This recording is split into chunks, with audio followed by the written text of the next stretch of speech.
It's a brand new day, and I am here to give you a little slice of wisdom. You know, life is like a sunrise. It begins anew each day, painting the sky with vibrant colors and possibilities.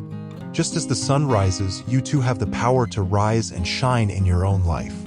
We all have dreams, big or small, but achieving them can be tough.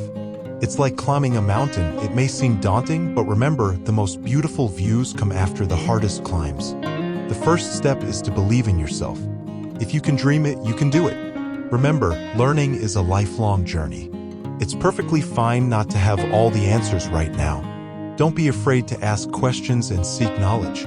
Education is the key that unlocks countless doors. Challenges and setbacks will come your way. But remember, every no brings you one step closer to a yes. Keep pushing forward and success will be yours. Family and friends are your greatest support. Cherish the moments you have with them because love and togetherness give you the strength to face any storm. As you embark on your journey, keep this wisdom in your heart. Believe in yourself, never stop learning, embrace challenges, and treasure your loved ones. Life is a beautiful gift. Embrace it, chase your dreams, and remember, I'll be right here, cheering you on every step of the way. Subscribe for more wisdom from the apple in the garden.